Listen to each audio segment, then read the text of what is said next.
Hey, this is Jim in my garage. We're going to talk about the Saddleman seat and how to help protect it.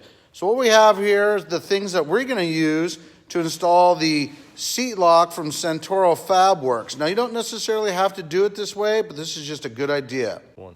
So I'd like to use a piece of 18 gauge wire. I stripped the copper off of it, and then I'm going to stick it in through the top because it makes it easier fishing it through. So what I'd like to do is just go ahead and put the copper ringlet through, then just give it a couple little twists. So that way I can pull it up through the top, which is up here. Now, if you notice, I tied a little knot in there just so it doesn't fall through. It just makes it easier for one person to bang it out.